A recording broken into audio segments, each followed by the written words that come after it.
Reddy అబద్ధాలపై BRS నేత హరీష్ రావు మరోసారి తీవ్ర విమర్శలు గుప్పించారు. ఇచ్చిన హామీలు అమలు చేశామని ఢిల్లీకి వెళ్లి అబద్ధాలు ప్రచారం చేస్తున్న ముఖ్యమంత్రి రేవంత్ రెడ్డి గారు మీ పాలనలో వేతనాలు అందక ఉద్యోగులు రోడ్డెక్కుతున్న దుస్థితి నెలకొందని తెలిపారు. 1వ తేదీనే వేతనాలు చెల్లిస్తామని అధికారంలోకి వచ్చిన మీకు చిరు ఉద్యోగుల కష్టాలు కనిపించడం దురదృష్టకరమని తెలిపారు. ఐటీ మంత్రి నారా లోకేష్ ను ఆంధ్రప్రదేశ్ డిప్యూటీ సీఎం గా ప్రమోట్ చేయాలని టీడీపీ పొలిట్ బ్యూరో సభ్యుడు శ్రీనివాస్ రెడ్డి కోరారు. ఎన్టీఆర్ 29వ వర్ధంతి సందర్భంగా మైదకూరులో ఏర్పాటు చేసిన సభలో ముఖ్యమంత్రి చంద్రబాబు పాల్గొన్నారు. ఈ నేపథ్యంలో శ్రీనివాస్ రెడ్డి మాట్లాడుతూ రాష్ట్ర అభివృద్ధి కోసం నారా లోకేష్ చేస్తున్న కృషిని గుర్తించమని విజ్ఞప్తి చేశారు. 43 సంవత్సరాల్లో తెలుగుదేశం పార్టీ ఆవిర్భవించిన తర్వాత 3వ తరం నేత మన పార్టీలోకి వచ్చారు నారా లోకేష్ గారు. మరి పార్టీకి భవిష్యత్తులో యువతకు ఒక భరోసా ఇవ్వాలన్నా, పార్టీకి భరోసా ఇవ్వాలన్నా నారా లోకేష్ గారిని డిప్యూటీ సీఎం గా ప్రమోట్ చేయాలని చెప్పి మేమందరం కూడా కోరుకుంటున్నాం సార్. మాకొక కోరిక సార్, 43 సంవత్సరాల్లో తెలుగుదేశం పార్టీ ఆవిర్భవించిన తర్వాత 3వ తరం నేత మన పార్టీలోకి వచ్చారు నారా లోకేష్ గారు. మరి పార్టీకి భవిష్యత్తులో యువతకు ఒక భరోసా ఇవ్వాలన్నా, పార్టీకి భరోసా ఇవ్వాలన్నా నారా లోకేష్ గారిని డిప్యూటీ సీఎం గా ప్రమోట్ చేయాలని చెప్పి మేమందరం కూడా కోరుకుంటున్నాం సార్. దీనివల్ల పార్టీకి బ్రహ్మాండమైన భవిష్యత్తు ఉంటుంది. మేడ్చల్ జిల్లాలోని జగద్గిరిగుట్టలో హైడ్రా కమిషనర్ రంగనాథ్ పర్యటించారు. ఇటీవల వెంకటేశ్వర స్వామి ఆలయ భూములు కబ్జా అవుతున్నట్లు ఫిర్యాదు రావడంతో రంగనాథ్ ఆ ప్రాంతాన్ని పరిశీలించారు. ఆలయ భూముల రక్షణకు కఠిన చర్యలు తీసుకుంటామని ఆయన హామీ ఇచ్చారు.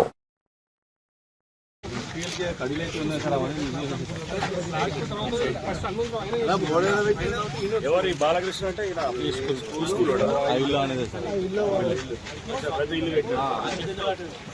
టీఆర్ఎస్ ఉంటే టీఆర్ఎస్ అంటాడు, కాంగ్రెస్ కాంగ్రెస్, బీజేపీ అన్ని పార్టీ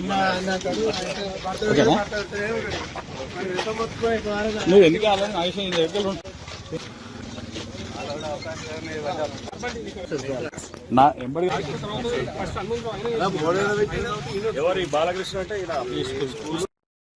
పోలవరం ప్రాజెక్టులో కీలకమైన డయాఫ్రమ్ వాల్ నిర్మాణ పనులు ప్రారంభమయ్యాయి. ఇందుకు సంబంధించిన పనులకు కాంట్రాక్టు సంస్థ ప్రారంభించింది. 1.396 కిలోమీటర్ల పొడవైన డయాఫ్రమ్ వాల్ నిర్మాణం కోసం ప్రణాళికలు రూపొందించారు. 1.5 మీటర్ల మందంతో నది ప్రవాహ మార్గంలో భూమి లోపల దీని నిర్మాణం చేపట్టనున్నారు.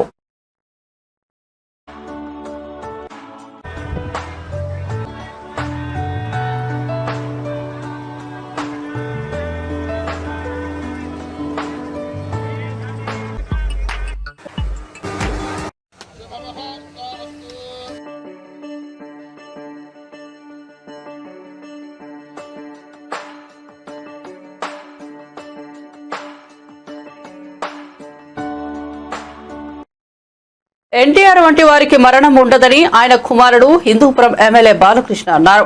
నందమూరి తారక రామారావు 29వ వర్ధంతి సందర్భంగా హైదరాబాద్ లోని ఎన్టీఆర్ ఘాట్ వద్ద ఆయన నివాళులర్పించారు. పూలమాలలు వేసి శ్రద్ధాంజలి ఘటించారు.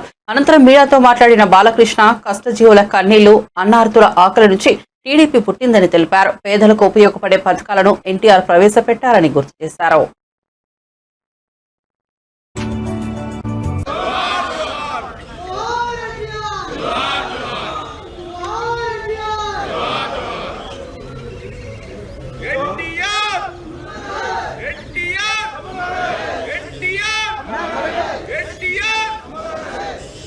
ఈ భూమి మీద అందరూ పుడతారు గెడతారు, కానీ అందరు మహానుభావులు కాలేరు.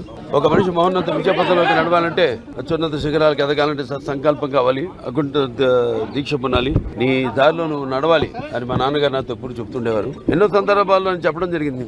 ఎన్టీఆర్ అంటే కేవలం నందమూరి తారక రామారావు కాదు, ఏంటంటే నటనాలయం, ఆయన ఇల్లు ఒక నటనాలయం, అందులో ఆయన ఒక నటరాజు నరసింహుడు. టీ అంటే తారమండలంలోని తారక ధృవతారకుడు, ఆర్ అంటే రాజర్షి రారాజు, రాజకీయ దురంధర యుగంధరుడు, రమణీయ రమ్య కమనీయ సౌమ్య గుణదాముడని. మొన్ననే ఆయన శత జయంతి జరుపుకోవడం జరిగింది. ఆయన సినిమా పరిశ్రమకు వచ్చి 75 సంవత్సరాలు మన దేశం ఆయన మొదటి సినిమా. పాత్రలో పరకాయ ప్రవేశం చేసి ఆ పాత్రలను ఆయన అణువణువులో జీర్ణింపు చేసుకుని ఆ పాత్రలకి న్యాయం చేసిన నట ధీరుడు నందమూరి తారక రామారావు గారు.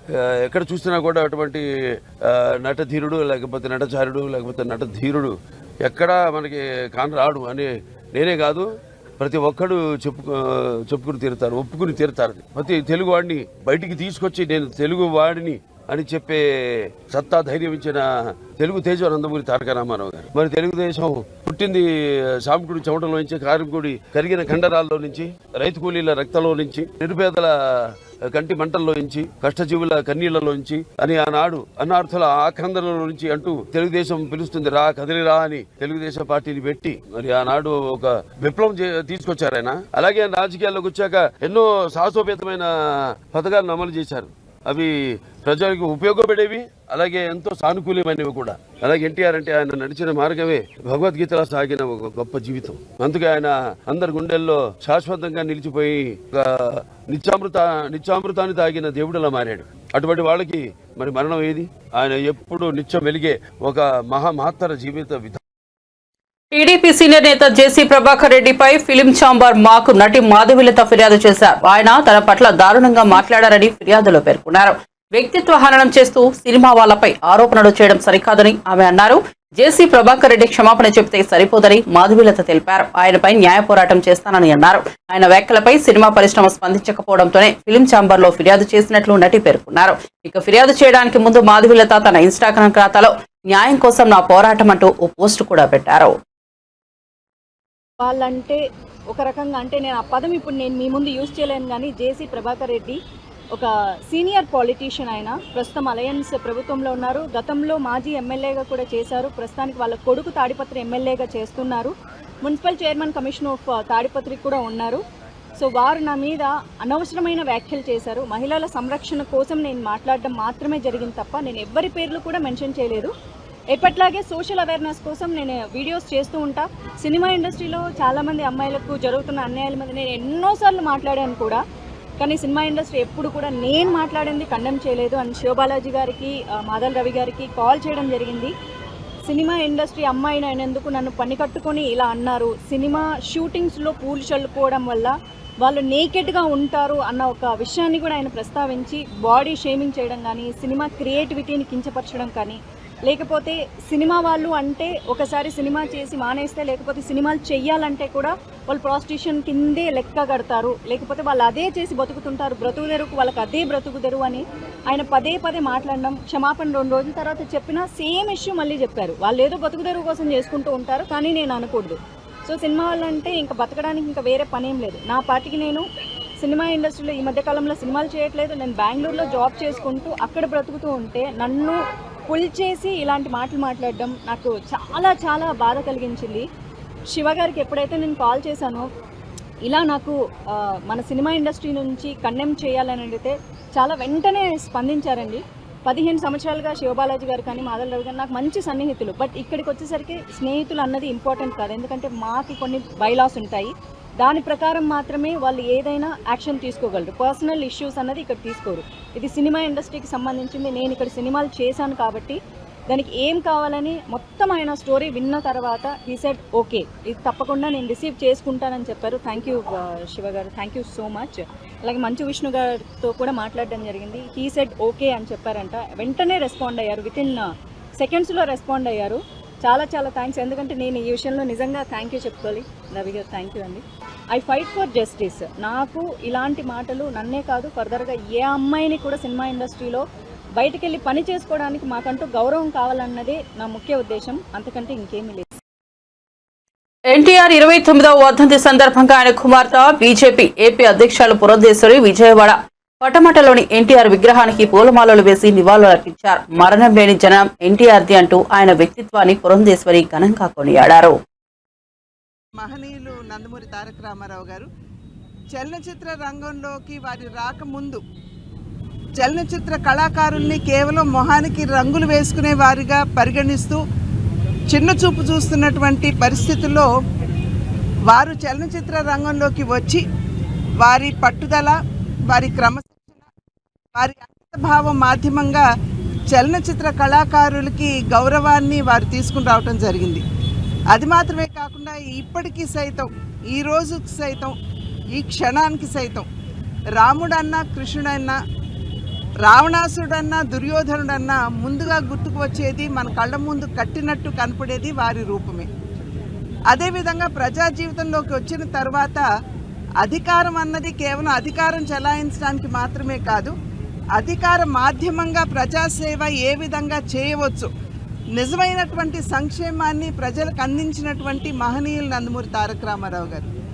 మాండలిక వ్యవస్థను తీసుకుని వచ్చి పరిపాలనని ప్రజలకి చేరువ చేయడం మాత్రమే కాకుండా ఆకలితో ఉన్నటువంటి వారికి 2 రూపాయల కిలో బియ్యాన్ని ప్రవేశపెట్టి వారి ఆకలిని తీర్చడం, అదేవిధంగా రాయలసీమ లాంటి ప్రాంతాల్లో దాహార్తితో అలమటిస్తున్నటువంటి వ్యక్తులకి తెలుగు గంగ వంటి ప్రాజెక్టుని చేపట్టి వారి దాహార్తిని తీర్చడం, పేదలకి జనతా వస్త్ర పథకం మరియు పక్కా గృహ నిర్మాణ మాధ్యమంగా వారికి సేవ చేయటం, మరి మన జనాభాలో సగభాగంగా ఉన్నటువంటి మహిళలకి వారికి ఆస్తిలో సమాన హక్కుతో పాటు వారిని విద్యాధికుల్ని చేయాలి అనేటువంటి భావనతోటి మొట్టమొదటి మహిళా విశ్వవిద్యాలయాన్ని స్థాపించడం మాత్రమే కాకుండా స్థానిక సంస్థల్లో వారికి రిజర్వేషన్ని కల్పించి నిజమైనటువంటి మహిళా సాధికారతని వారికి అందించినటువంటి మహనీయులు నందమూరి తారక రామారావు గారు.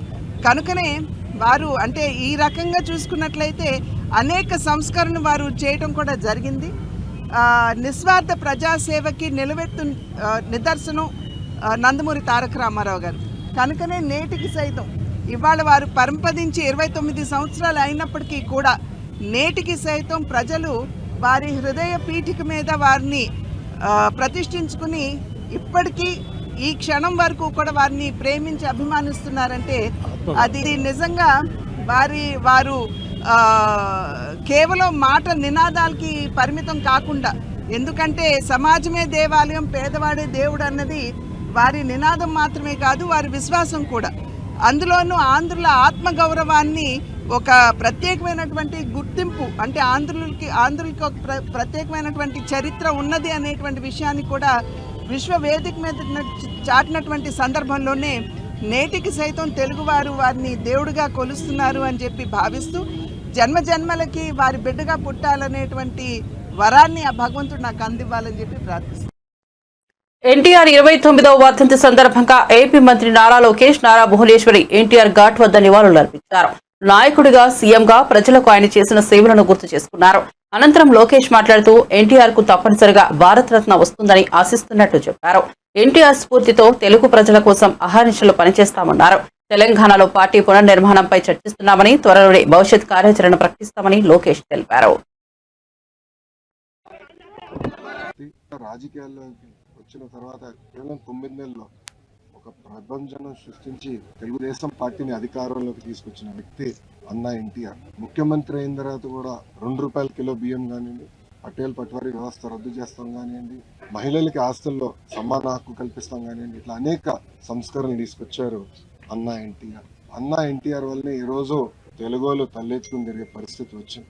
ఒక వ్యక్తితో ప్రారంభమైన తెలుగుదేశం పార్టీ ఈ రోజు 1 కోటి మందితో సభ్యత్వాలు తీసుకుని నిజంగానే చాలా గర్వకారణం. ఏ ఆశయాలతో అయితే అన్న ఎన్టీఆర్ తెలుగుదేశం పార్టీని స్థాపించారో మేమందరం కలిసికట్టుగా తెలుగు వాళ్ళు ఎక్కడున్నా వాళ్ళకి అండగా నిలబడడానికి, తెలుగు జాతి ఎక్కడున్నా వాళ్ళ అగ్రస్థానంలో ఉండాలని లక్ష్యంతో మేమందరం అహర్నిశలు పనిచేస్తామని మీకు తెలుపుకుంటూ, అన్న ఎన్టీఆర్ గారు నాకు చిన్నప్పుడు గుర్తుంది ఒకటే, ఆయన చూస్తే భయం కలిగేది.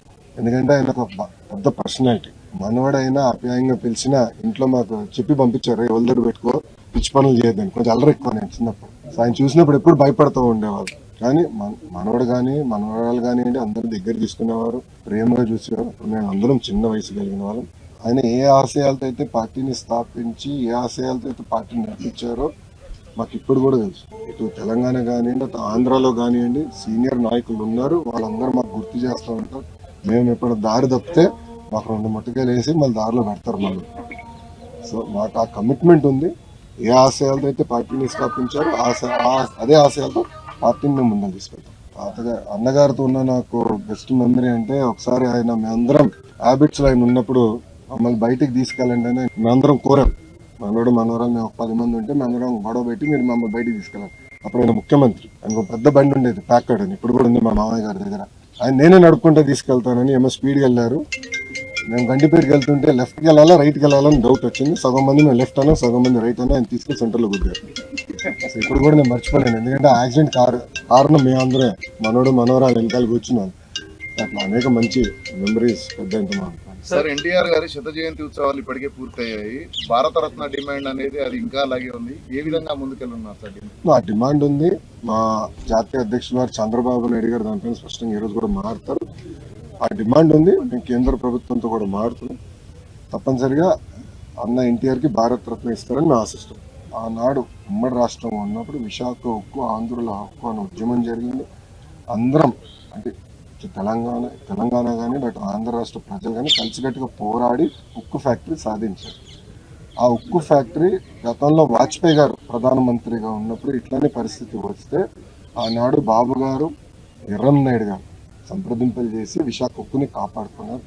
అదేవిధంగా ఇప్పుడు మళ్ళీ చంద్రబాబు నాయుడు గారు, కేంద్రంలో ఉన్న నరేంద్ర మోడీ గారి నాయకత్వంతో నిర్మలా సీతారామన్ గారు, కుమారస్వామి గారు కలిసికట్టుగా కూర్చుని విశాఖ ఉక్కుని కాపాడుకోవాలంటే వాళ్ళు అదనంగా నిధులు ఇస్తున్నారు. రాష్ట్ర ప్రభుత్వం కూడా అంటే పవర్, వాటర్ సబ్సిడీ ఇచ్చి ఉక్కు ఫ్యాక్టరీ, ఎందుకంటే ఇది స్ట్రాటజిక్ అసెట్, భారతదేశానికి కాపాడుకోవాలి, ప్రైవేటీకరణ జరగకుండా చేయాలి అనే లక్ష్యంతో మేము మాట్లాడుకుని సంప్రదింపులు చేసాం. 7 నెలల్లో సాధించాం. తెలంగాణకు వచ్చేగల పార్టీలో పునర్నిర్మాణం చేయాల్సిన అవసరం ఉంది. మీరు చూస్తే సభ్యత్వాలు ఇప్పటికీ 1,60,000 మంది సభ్యత్వాలు, క్రియాశీలక సభ్యత్వాలు తీసుకుంటాం జరిగింది. గతంలో మాకు తెలంగాణలో హైయెస్ట్ మెంబర్షిప్ ఉండేది 4 లక్షలు. ఇది మాకు 23 మంది ఎమ్మెల్యేలు ఉన్నప్పుడు మాకు 4 లక్షల సభ్యత్వం ఉండేది. అలాంటిది ఇప్పుడు ఎమ్మెల్యేలు లేకపోయినా 1,60,000 మంది సభ్యత్వాలు స్వచ్ఛందంగా ప్రజలే వచ్చి తీసుకున్నారంటే ఇంకా తెలుగుదేశం పార్టీ పైన తెలంగాణ ప్రజలకి ప్రేమ ఉంది, ఆశ ఉంది. సినీ నటుడు మంచు మనోజ్ రంగారెడ్డి జిల్లా కలెక్టర్ను కలిశారు. గత కొన్ని రోజులుగా వివాదాలతో మోహన్ బాబు కుటుంబం పతాక శీర్షికలకు ఎక్కుతోంది. తాజాగా మనోజ్ కలెక్టర్ను కలవడం ప్రాధాన్యత సంతరించుకుంది. ఇటీవల చోటు చేసుకున్న పలు విషయాల గురించి కలెక్టర్తో చర్చించారు. తన ఆస్తుల్లో ఉంటున్న వారిని ఖాళీ చేయించాలని కోరుతూ మోహన్ బాబు ఇటీవల మెజిస్ట్రేట్ను ఆశ్రయించారు. జల్పల్లిలోని తన నివాసాన్ని కొందరు ఆక్రమించుకున్నారని మోహన్ బాబు తన ఫిర్యాదులో పేర్కొన్నారు. తాను కొంతకాలంగా తిరుపతిలోనే ఉంటున్నానని తెలిపారు. అనంతరం ఆ నివాసంలో ఉంటున్న మనోజ్ కు కలెక్టర్ నోటీసులు పంపించారు. ఈ క్రమంలో వివరణ ఇచ్చేందుకు మంచు మనోజ్ తాజాగా కలెక్టర్ను కలిసినట్టుగా తెలుస్తోంది. అండ్ మా ఊరోళ్ళు విలేజర్స్ ది అక్కడ అడుగుతాడు, వీళ్ళది సమస్య ఎలా తెలుస్తుంది. అండ్ మా ఊరోళ్ళు విలేజర్స్ ది అక్కడ తెలుగే అండి, హిందీ మాట్లాడరు అక్కడ మా ఊర్లో ఎక్కువ, తిరుపతి సైడ్. అండ్ ఇంకా పల్లెటూరుల సైడ్ అసలు రాదు. అండ్ వాళ్ళతో ఇంగ్లీష్లో మాట్లాడాలి, హిందీలో మాట్లాడాలని అర్థం కాక గిలగిలా కొట్టుకుంటున్నారు వాళ్ళు అక్కడ. అండ్ ఈ ప్రాసెస్లో వాళ్ళ దగ్గర క్యాష్లు కలెక్ట్ చేయడాలు, ఇవన్నీ చేయడాలు చాలా కరెక్ట్ కాదు. అండ్ రీసెంట్లో కూడా మేము క్వశ్చన్ చేసుకుంది, తీసుకెళ్ళి ఏవేవో సిగ్నేచర్లు పెట్టించుకున్నారు, ఏవేవో చేస్తున్నారు అందరితో. అండ్ హాస్టల్స్కి లోన్ రేజ్ చేసుకుంటున్నారు. అండ్ ఇవన్నీ నేను I have complete document. And why this misuse of it. And like cinema తీస్తున్నారు, దానికి 200 కోట్లు ఖర్చు పెడుతున్నారు, అది ఎక్కడి నుంచి వస్తుందని కూడా తెలియట్లేదు.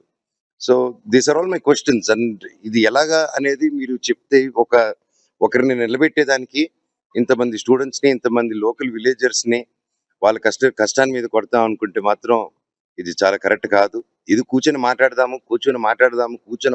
ఈ పోరాటం ఎవరి మీద కాదండి, జస్టిస్ కోసం నా పోరాటం. అండ్ దీనికి కూడా ఈ వాట్ ఎవర్ మీరు అడిగిన క్వశ్చన్ కూడా వాట్ ఎవర్ కలెక్టర్ గారి డిసైడ్స్ విల్ ఫాలో దట్. అదే మెజిస్ట్రేట్ గారికి ఇదే చెప్పాను ఎగ్జాక్ట్లీ. ఇప్పుడు మీకు ఏదైతే చెప్పానో ఇదే నిజం చెప్పాను. అంటే ఇంట్లోకి నేను రానిట్లేదని, ఇంట్లో నేను చేయట్లేదని, అది చెప్పేదానికి కామెడీగా ఉందండి. అది నేనెందుకు రానియకుండా ఉంటాను, మీరందరూ హ్యాపీ రండి, నేను రానికపోతే. సో ఇదంతా ఫాల్స్ అలిగేషన్స్. స్టూడెంట్స్ కోసం నిలబడినందుకు ఇది చేసేది. తిరుపతి జిల్లాలోని శ్రీకాళహస్తీశ్వర ఆలయాన్ని సినీ నటుడు నారా రోహిత్ దర్శించుకున్నారు. ఆలయ అధికారులు ఆయనకు స్వాగతం పలికి దర్శన ఏర్పాట్లు చేశారు. దర్శనం అనంతరం ఆయనకు పండితులు ఆశీర్వచనం చేసి తీర్థ ప్రసాదాలు అందజేశారు.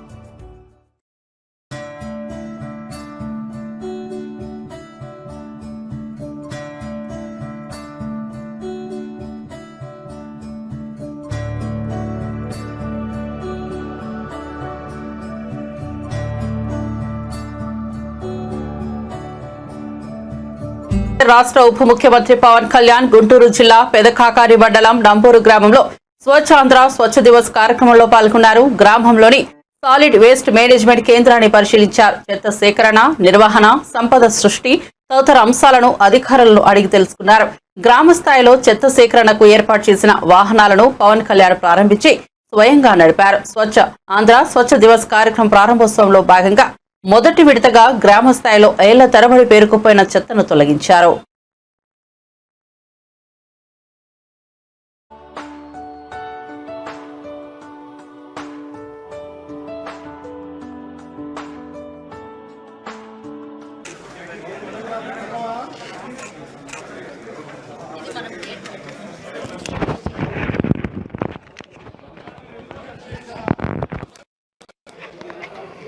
కాఫీ మంచి ప్రేమ కాఫీ మంచి ప్రేమ.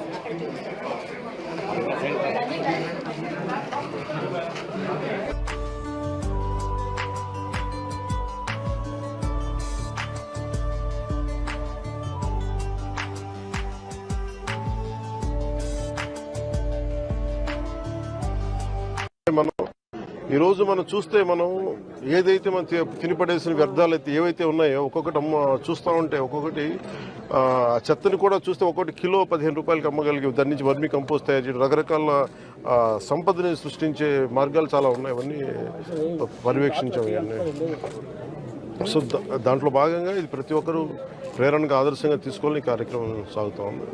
సో మనస్ఫూర్తిగా మీ అందరికీ ధన్యవాదాలు. ఇది ఈరోజు ఇంకా మొన్న